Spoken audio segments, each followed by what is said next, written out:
Good afternoon, good evening, and good night to each and every one of you. I hope everyone's doing well. I am Scott G. Davis, and with me today is my good friend, Mr. Christopher M. Clark. Chris, what's on your mind today? What's on my mind today, Scott? What's on my mind today is Rush Exit at the stage stage left. left. Yeah, we are here to talk about the second live album from Rush. I've Yep. got just a very few notes here. It was released October the 29th, 1981. Produced by Terry Brown by himself. The band was not involved in producing it. It reached number 6 in the UK, number 7 in Canada, and number 10 in the US. Side 2 of the album in its entirety was recorded from June 11th or 10th and 11th, 1980 at the Apollo in Glasgow, Scotland during the band's tour for their 7th studio album, Permanent Waves. The rest of the album was recorded apparently in various places, and it's not always clear. There's some opinions and some comparative evidence as to where certain portions of it were recorded and when, but yeah, a very well. Let's at the outset. I'm just going to say an extremely enjoyable live album. Oh yes. Very different from All the World's a Stage. As a matter of fact, almost different enough to sound like a completely different band. Almost. They really to be a Rush fan through all of their various periods. You're either on board or you're not, but to be a Rush fan is to ride the pendulum, as I like to say. It That's goes a very back good and forth. moniker. Yeah. Yes. It it, it goes Very well back put. it goes back and forth one direction or the other, and these guys, they like to they always did like to indulge themselves in things that interested them. So whatever came within their sphere of musical awareness, they tried to integrate into their music, and almost always with great success. So by the time this album came out, they had scaled the heights success wise. They did Farewell to Kings, they did Hemispheres, they did Permanent Waves, and they did Moving Pictures. Now, apparently, the plan was for this live album to consist of recordings from the Permanent Waves tour, and the band had a discussion.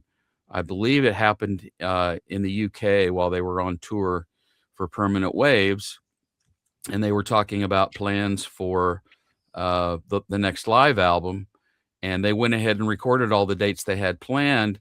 But it seemed as though the band had an unexpected burst of inspiration and decided to plow into the making of Moving Pictures instead, which provided another album and a broader selection of recordings to choose from for Exit Right. Stage Left.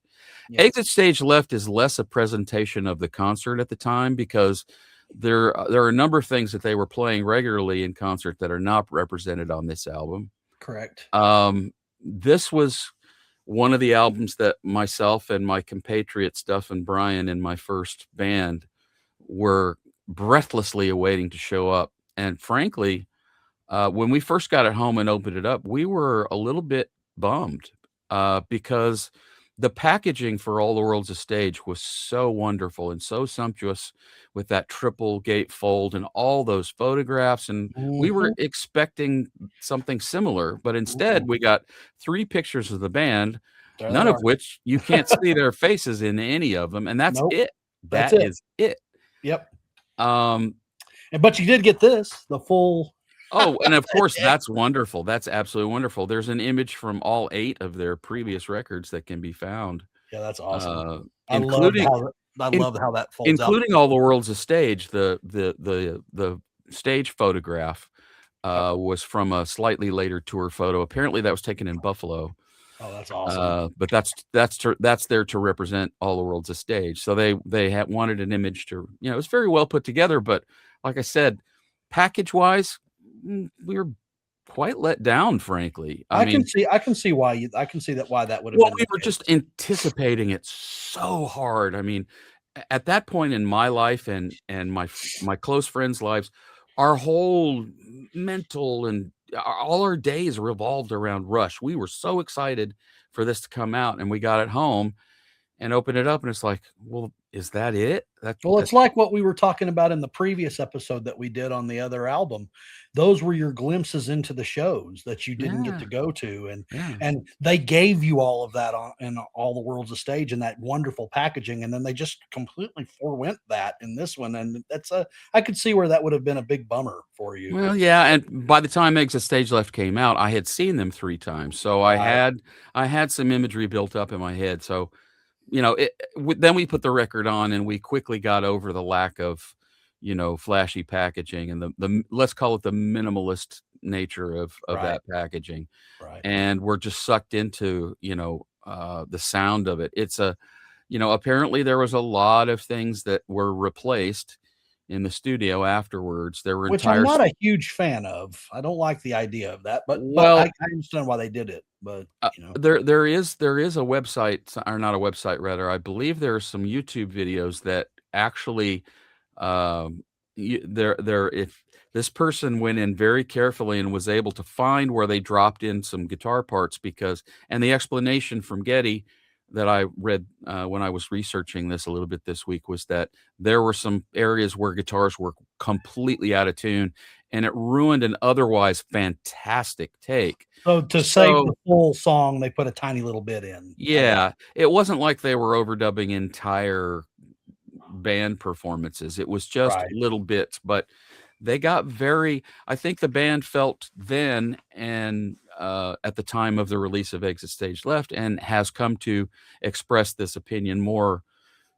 given more time. They expressed that they were not satisfied with All the World's a Stage and wanted to, advance that presentation a little further, and possibly the pendulums swung a little too far the other direction. Yeah, As you yeah.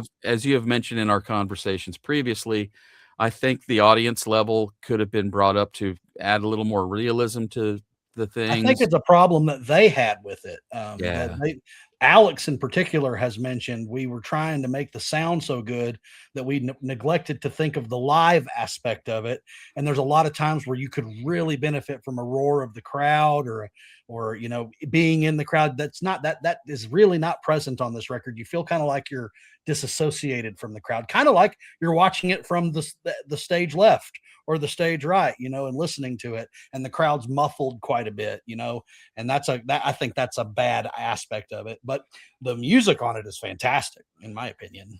So yeah. I have very fond memories of the tours that this album came from. When we went to see Moving Pictures, my friend Duff and I went with his brother, his older brother, and, we weren't really young enough yet or old enough yet to be allowed to drive to Kansas City by ourselves, so his older brother drove us, and, I don't I have memories of walking in and sitting down and they started. I don't think there was an opening act on this particular show. They did several nights at Kemper in Kansas City, oh, that's cool. and I remember very vividly because at this time, not just Rush, but it was widely done and accepted in the world of rock and roll that the drum solo was gonna be saved for way at the end. Mhm. I remember YYZ or YYZ being, like, I believe it was the 3rd song in the Yeah, set, it was very early. and Neil did a solo, and we were Yeah. like, "Well, what's this? He's gonna do a solo already? Are they doing a short set?" No, And they one just of the most well-known of his solos Oh, is the yeah. solo in this one. It is a It was quintessential stupendous. classic. It is Yeah. awesome. It was stupendous, yeah. Yes. I saw him a couple of times on this tour. I saw him, with Saga opening, and I saw him by themselves, in Kansas City. The Kansas City thing was cool because, they did multiple nights, and this was the one of the first times that I can remember. Styx played multiple nights there. 81, they were doing Paradise Theater, so they were selling out arenas. And of course, all the other big ones of the time, Journey, REO Speedwagon. Although I don't think Journey played multiple nights, but Rush played 2 nights at Kemper, and I don't know if they were sold out, but they were healthy. So I have very clear memories of that show. And That's so cool and so different between us is you get to actually have memories of the shows associated with this album. I yeah, I was not even well, I was what, 6 years old when this came out, so right. I don't get to that's such a cool different that you have all those memories that you can listen to this and you can kind of associate what you saw and heard with their album. Well, see, and I, this is one of the great and powerful things about a band like Rush, is that somebody from my generation can be just as passionate about them as someone from your generation with completely different experiences. Before I knew of your entry point into Rush being Presto, I never would have guessed it.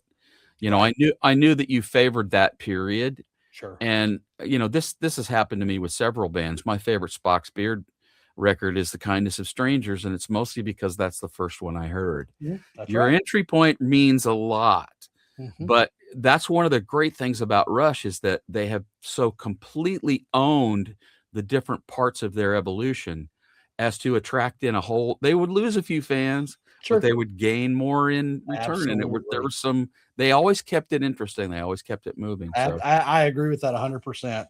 But this I is a will say for clarification's sake, my era that I prefer is 1974 to 2012.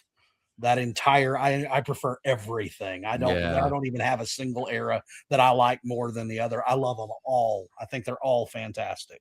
Even So, there's one Rush album, and we'll discuss it at some later date. I'm not going to reveal here. There is one Rush album that I will say does not speak to me, but it doesn't mean I don't enjoy it. right, It's just one that I, as you've said before, it's not one I reach for on a regular basis right.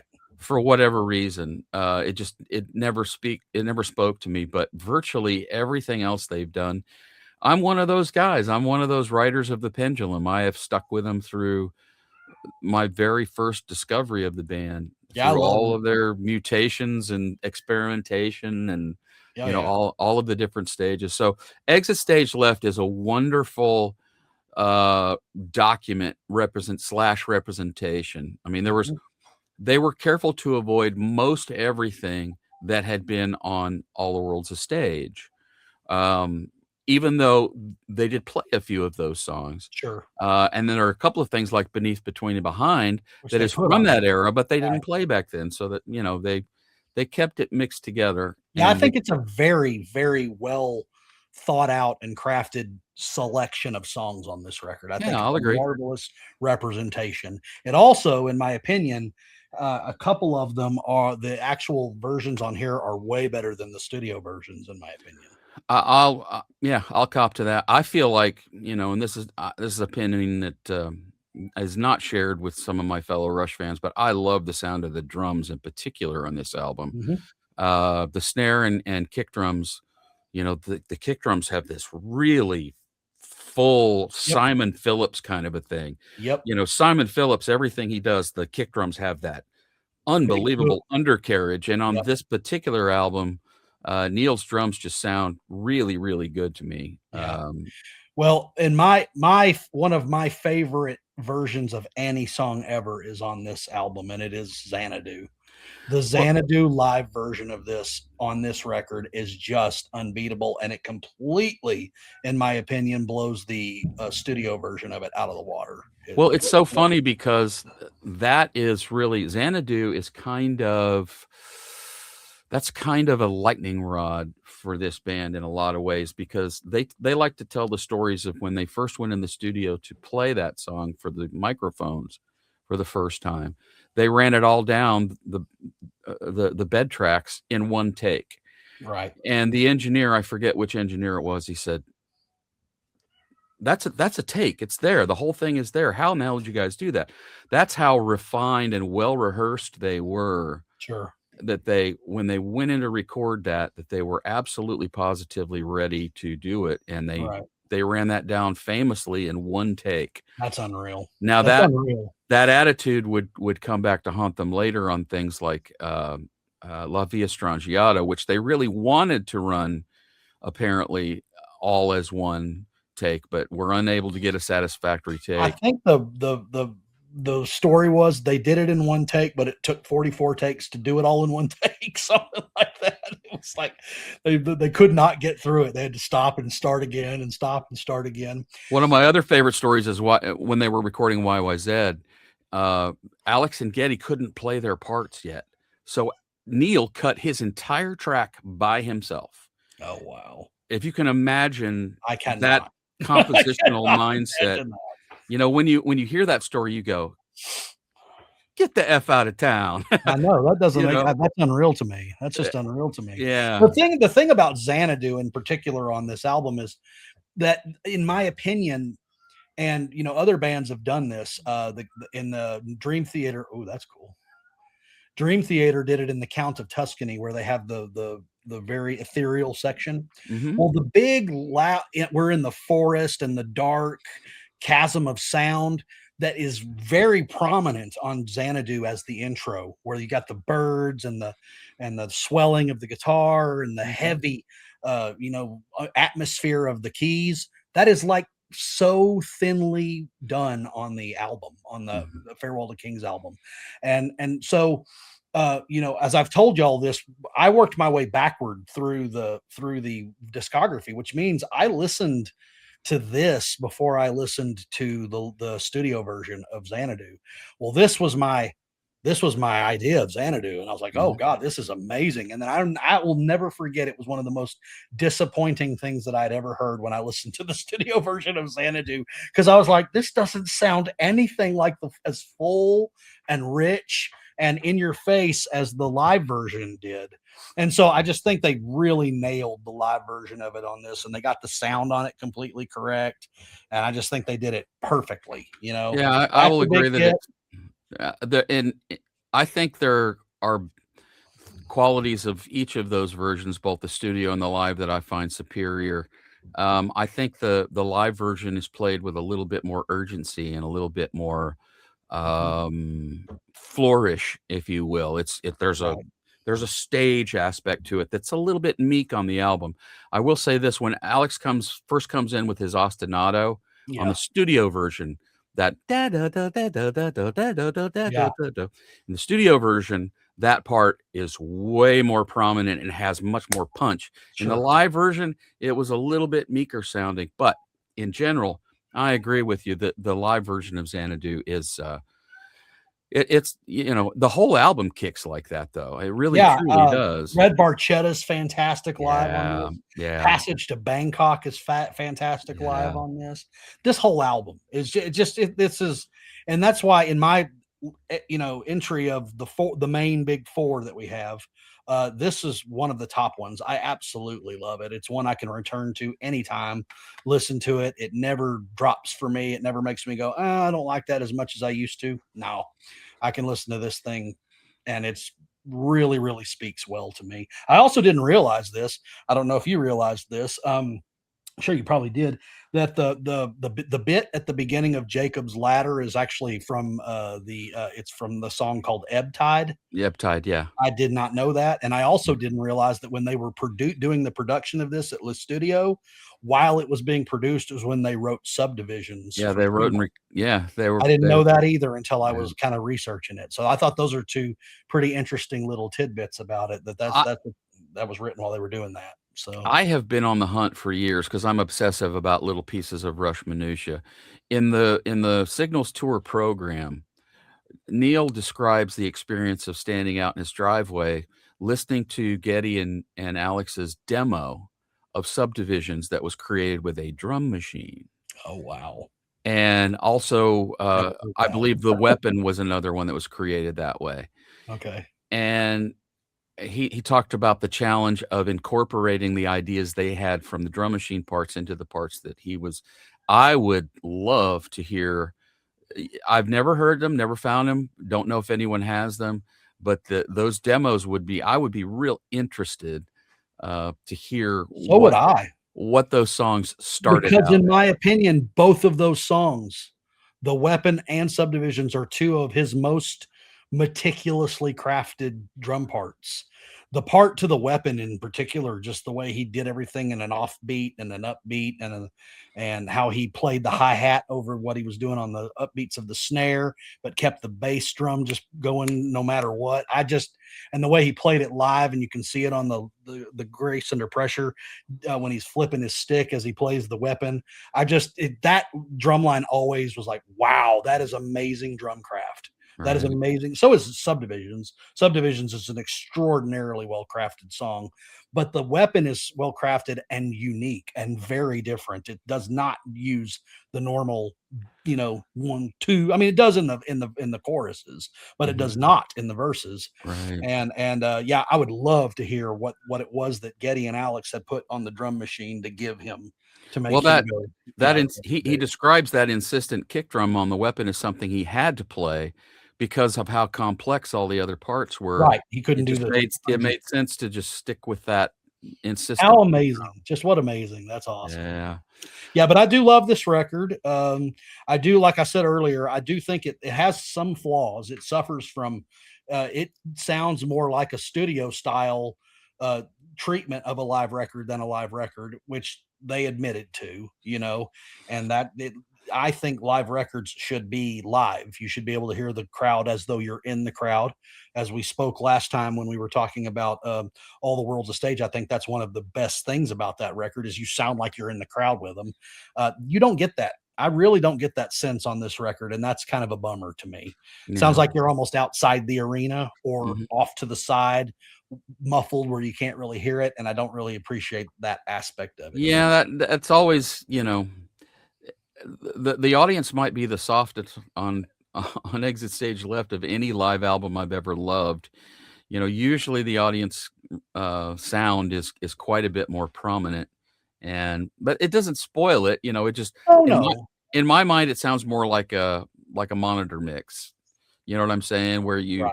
you really can't hear the audience all that well. Maybe not in that era because you were still using largely wedges and side fills.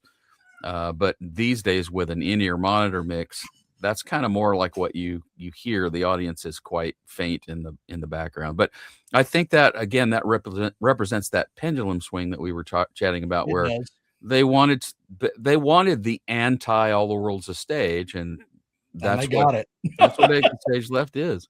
They were, and it really does serve the conceptual voice of the band as a whole because they were becoming more involved and more technically oriented, and they were still advancing as players.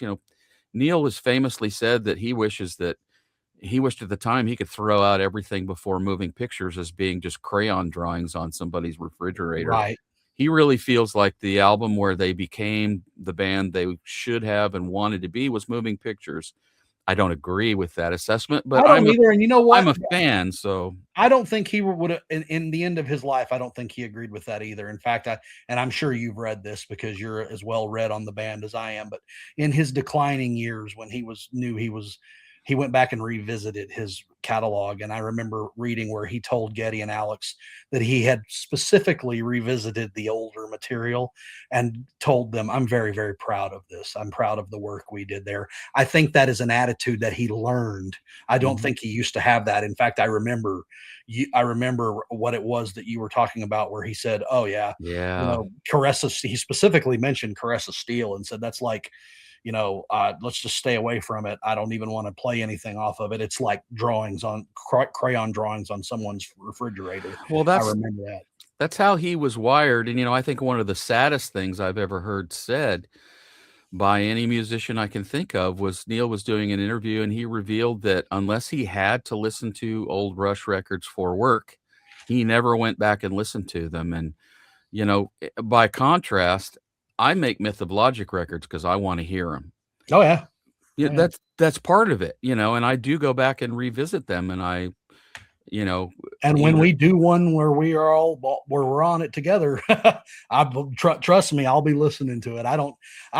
There are lots of artists that way though. They don't like to listen to their work. I get it because, you know, but by the time something gets released and played for the public, someone who writes a lot of songs the way I write a lot of songs, they've already moved on. I mean, look at Neil Morse for crying out loud. Yeah, That guy puts out 3 records a year, whether he has to or not. By the time something comes out, he's already writing the next thing, and that's yeah. that's just who. I have a friend I've told you about him. The Tangent, Andy Tillison, is very much the same way. Yeah. He'll be completely and totally immersed in what he's doing. He'll write it. He'll record it. He'll release it. He'll forget it Mhm. because by the time it's released, he's already moving on to the next idea. Yep. And unless he has to go back because they're going to play something, he'll have forgotten some of those songs until he, oh, okay, we're going to pull that one out and play it. Well, then I better go relearn it because I don't know it anymore, Right. So yeah, I get it, and I understand that. I'm just not that way. I'm not wired. I think you and I are wired very similarly, and I want to listen to what I do. I don't want to do it and then forget it. I want it as a kind of a snapshot of what I'm doing and the way I'm playing at the time. Well, it helps So, to, for in my own case, being a songwriter, above almost everything else, it helps me to inform what I'm doing going forward. Sometimes I want to echo things I've done before, and sometimes I want to purposely not echo things I've done before. sure. Um, for whatever reason. But yeah, I just found it. I kind of found it very sad that Neil sort of ignored his own work until late in his life. And both really sad, but also uplifting that at least at the end he learned to really understand and not understand. Of course, he understood it, but to appreciate it from a different perspective. Sure. Well, I'm glad he was able to do that. by that time, they hadn't played for a few years, and he was away from it and retired, and he had definitively walked away. So I'm sure that gave him a different perspective. Yeah. But I'm also sure that looking back on Exit Stage Left, I'm sure he was proud of that because it's a fantastic recording. Well, And and that drum solo was before it was the precursor to where he would actually make a song of a drum solo where yeah, it was just in YYZ. right. But golly, it is such a well-known and quintessential Neil solo. It is. There's a gentleman on, I think he's in a band called the Farewell to Kings. I think they're a Rush cover band. Yes, they are. Tony Vines, I think his name is. Uh-huh. That guy nails that solo, and it's such a joy to listen to because he nails it exactly the way Neil played it, and it's Yeah. so great. That's a very difficult solo to play well, to play it exactly like he played it. So to be Well, able to do that's amazing. I So, feel very strongly that most drummers shouldn't solo.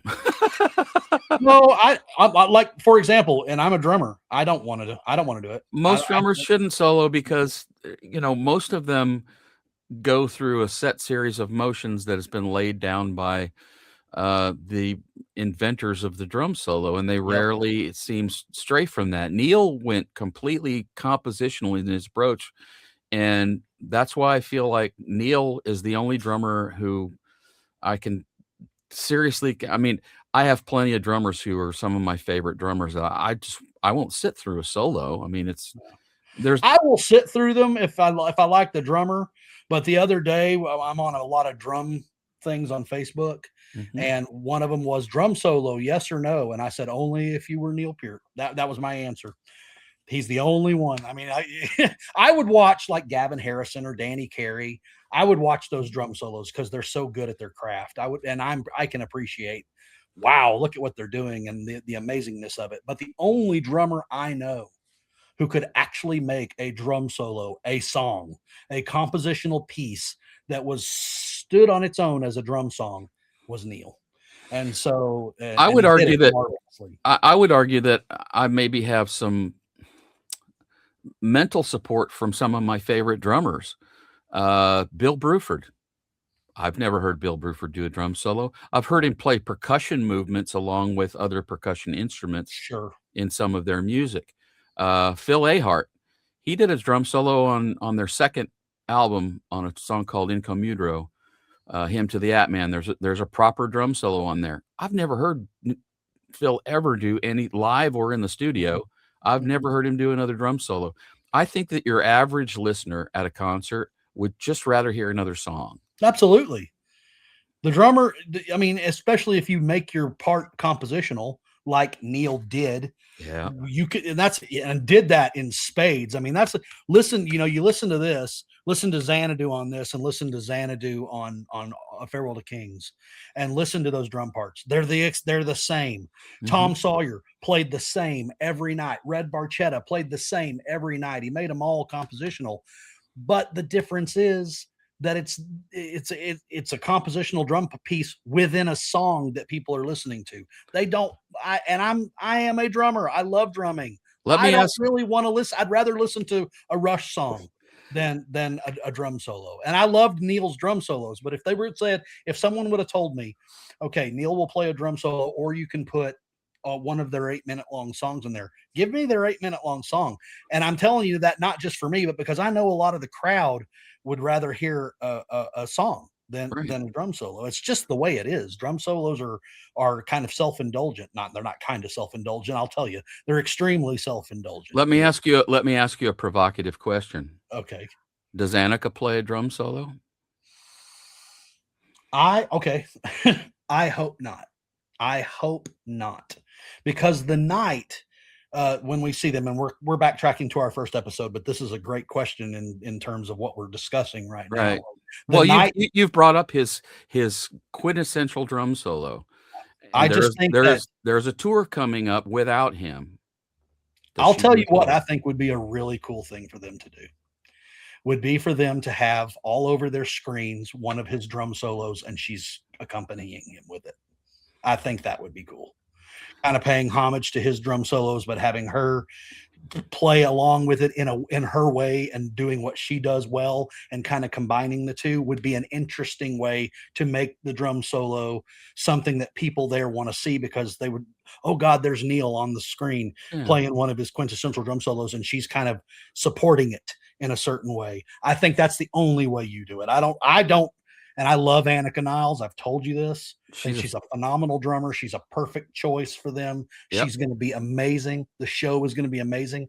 I don't really want to watch an Annika Niles drum solo.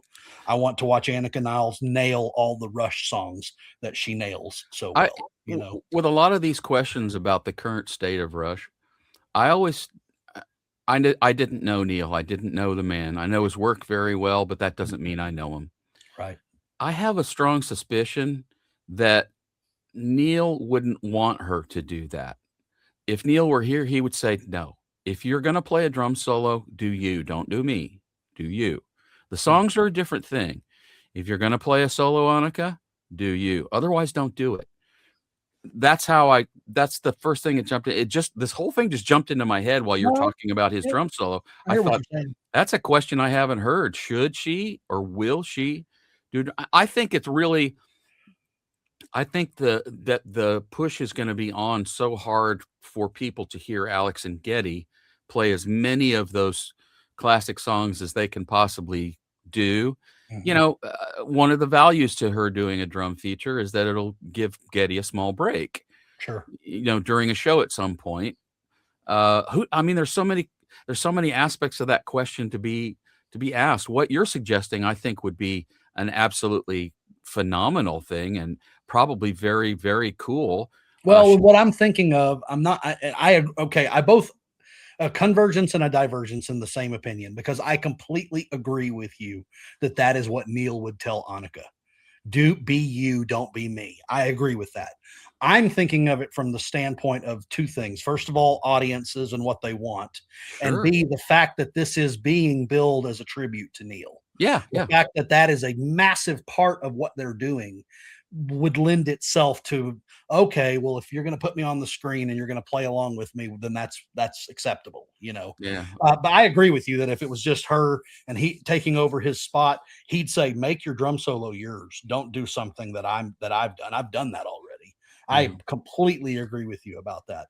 I just think that that would go over far better with an audience, to for her to kind of either just kind of support a solo of his that he was doing, or B, just don't do a drum solo and just, like Yeah. you said, play your songs, play the songs, you know. I kind of suspect that they won't have one, at least on this first, you know, burst of touring. Maybe they do it the Right. next time. Yeah. You know, perhaps they record a new album and then it becomes her animal at that point. But yeah, you know, we're kind of diverging a little bit, but you did bring up that drum solo and it is iconic, not just in the world of Neil Peart, but in the world of drumming. That's pointed to by an awful lot of drummers as that's the one you got to know. Oh yeah. Yeah, Oh those are yeah. the licks you got to know. I'll tell you, I mean, all the albums that they have, all the live records, all of his drum solos from when they started releasing live records. The one on A Show of Hands, very well known. Not as well known as the Exit Stage Left one. The Exit Stage Left one is like that is the Neil solo. Yeah. I mean, it just is the one that when you hear it, you're like, oh my god, here it comes, Mhm. it's amazing. It's not even all that long. It's what 3 or 4 minutes long. Yeah. It's not its own. It's within the song YYZ, and it fits perfectly within there the way he did it. Oh, yeah, I think one of the things that raises the drama level of the solo on Exit Stage Left is the fact that the last thing that he plays is that lead in to Yeah. where the rest of the band then comes and then they come in. Yeah. Yep. Yeah, it was Right just back into it. I Right back mean, into it. Yeah. usually at the end of a drum solo, you got this big long stinger thing and it's done and you're expected to applaud. He didn't do that. He just Nope. came right back in. They went Nope. right back into YYZ. Oh, I love it. I love Yeah. it. I love It's how well that solo flows out of the song and back into the song. And I like I think said, it was early in the show. It yeah. was either the 3rd or 4th song they played. And we were all looking at each other like, "Really? This is the drum solo? Did we get here late? Is this?" We thought, "Are they playing 2 sets and Are we're they here?" halfway through the Did show we already? Yeah, exactly. It was at So that what's your time. favorite track on here? Um, Because Xana though I love Xanadu, it's not my favorite track on here. Beneath, Between, and Behind is a great song. I kind of prefer the original version of it, but I love that they stuck it in there. Um, I don't know, what's your favorite? Red Barchetta. I absolutely love Red Barchetta live. There is a raw power to that song that exists because that song is about being out in the open and flying down the road, and it captures on this album, it captures it so well. And it is one of the albums, or one of the songs on the album, where they actually did kind of incorporate the sounds of the crowd. So when they're going dun dun dun, you can hear the crowd Yeah, cheering behind it. yeah. It just, oh my god, it's so good. And so yeah, although that's my favorite version of Xanadu, and I absolutely love it. My favorite song on this particular live record has to be Red Barchetta. It's the one they got right from all the aspects of the live aspect of it. Now, In my did you hear that studio version of Red Barchetta first, or had you heard Moving Pictures by this point? I actually, that's a really good question. I actually kind of did this one and Moving Pictures all together. Like I had them and I was kind of listening to them all at the same time. So I was Okay. getting Tom Sawyer, the live version, and Tom Sawyer, the studio version, Red Barchetta, the live, and Red Barchetta, the studio. And I'm going to tell you, the Red Barchetta live version is fantastic. So is the studio version. It's one of those that I think they're comparable. The way it's done live and the way it's done in the studio are very well done. Both of them. The aspect of the live is that when you're like cheering on, in that section, wind in my hair, shifting and drifting, Yeah. that part needs the crowd being like, yeah, and they are, and they're screaming in it, and you can hear them, and it just gives it this different level. It's like Spinal Tap. Well, this goes to 11. So what do we need when we need that extra push? We push this to 11. Yeah. In my opinion, the live version of this pushes it to 11. It gives it that little extra oomph of making you just go, oh my god, it's pumping me up. Like I can feel the car, I can feel the wind and everything. I just think it's just I think phenomenal. the similar elevating in the level of drama on Exit Stage Left from the studio version, for me, it's Jacob's Ladder Oh because yes. I love that song, Mhm. and the live version elevates the passionate delivery of the studio version just enough to give it some drama, and Yes. that song needs that.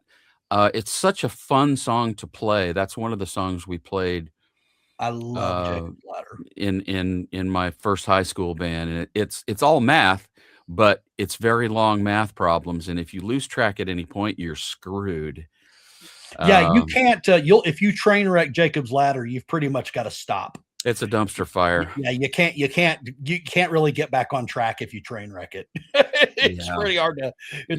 to find that again if you lose it. I d So, I love that, and, on the tours for those albums, I saw the Permanent Waves tour, and it should be mentioned too that, although he's not involved with any of these live albums, their legendary lighting designer, Howard Ungerleider, uh, just he was so far ahead of the curve with the same basic instruments that everyone else was using.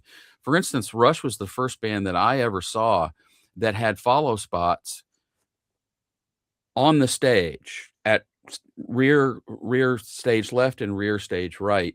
They got them up on towers earlier, earlier in their career, and eventually they were up in the rigging.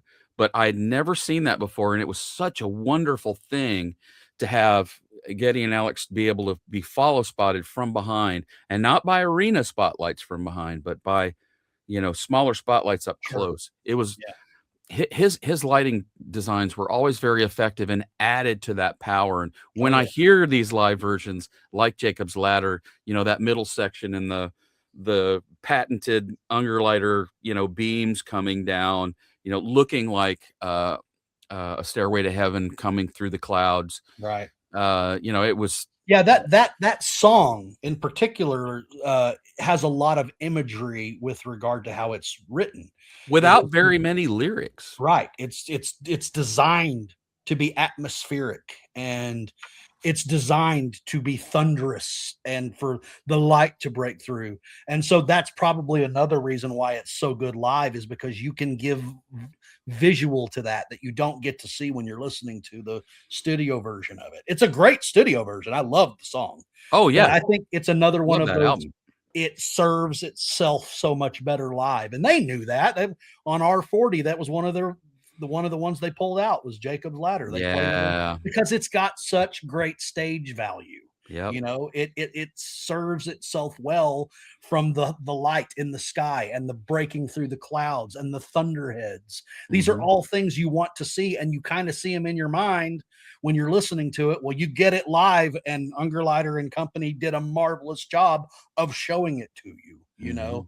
And so that's another yeah. So like my favorite is Red Barchetta. I could put Jacob's Ladder right there with it. I think that's another of just the most phenomenal live songs for I that very reason. I So, have, I love moving pictures, but I have much more fondness for Permanent Waves. mhm. Well, it has Um, my number one Rush song of all time on it, so I'm always going to love Permanent Waves. yeah, it has a more immediate texture to the sound than Moving Pictures does. Yep. Moving Pictures is more pillowy and velvety is a word I would use, and Permanent Waves has a much more aggressive and tough sound to it that I've always rather preferred. It doesn't mean I don't like Moving Pictures because I love it, Oh, I love them all, as but we've said, but I've always loved the sound of Permanent Waves and Jacob's Ladder, both studio and live. They have that urgent quality about them that is so appealing in most of the best Rush music for me. right. Well, I think it's a phenomenal album. I would rank it higher, in my opinion, than probably second to my favorite, which we'll talk about later. It's probably second in the list of the four. So I would say I once watched a show with several famous musicians who were, I think John Petrucci was on this panel, and they were being asked to pick either All the World's a Stage or Exit Stage Left. And as I recall, John picked Exit Stage Left without even thinking about it. It was clearly his favorite of the two. They're such different albums that I don't know that it would be easy for me to pick a favorite between those two. mhm. Um, because there's it's like picking a favorite between hamburgers and pizza. You know, I love them both, and I can't on any given Yeah, day. Yeah. I don't have a problem. I would pick this head and shoulders above All the World's a Stage. I Yeah. would. It's not hard for me. Yeah, Yeah. I just love this record, and I like, and that's the difference. I like the other one a lot. All the World's a Stage a lot. Mhm. I love this one. Like this is one that I can. If it- it's the equivalent of wrapping up in a warm blanket on a cold night. Yeah. Listening to this for me, Well, and this was 4 albums later. I mean, they had a lot of time to refine and mature and grow. yep. And, after this, they went on after this, they invited Terry Brown to leave, and that was a big deal. And Mhm. well, they did Signals first, and then Right. moved on from Terry, and that was those were big moves on the horizon. You're They right. were, some bands like to talk about progression. Rush was one of the few bands that actually walked the walk. They did. They So, they they intentionally progressed in those ways, you yep, know? We're gonna move on from absolutely. this, we're gonna move on from that. But yeah, this was where you got to see that they were starting to do this every 4 album cycle where they do albums live, and then they do it Mhm. again, you know? So yeah, but it's a winner. It's definitely one I would recommend to anybody if Yep. you know, Yeah. Again, as I said with All the World's a Stage, if you've never heard of Rush, this could be an awesome entry point into their catalog for you that you could then branch out in either direction yep, very, very successfully. So, I agree. All right. all right. Well, I think that is about all we got time for today. Any last words, Chris? No, man, just every Rush. For those of you who've never heard them or have only heard them a little bit, Rush does no wrong. You can do no wrong by listening to them. So go out and grab this or find it if you never have, and do yourself a favor and immerse yourself in it. You will not regret it. You will not be disappointed. Yeah, So, I would agree with that assessment completely. All right, friends, I have been Scott G. Davis here at and Myth of and Logic, I've been and Chris Clark of Myth of Logic. wee, that sounds so good rolling off the tongue Woo! with it. If you want to know more about us or anything we do, send us a message through YouTube, make comments, like, subscribe, whatever it is you feel like doing. We can be found on all the places that people lurk on the web, and wherever you doom scroll, you'll likely find us lurking around there somewhere. So Absolutely. Yep. anyway, thanks for tuning in. We've had a great time. Hope you have as well. And until we meet again, be good to one another.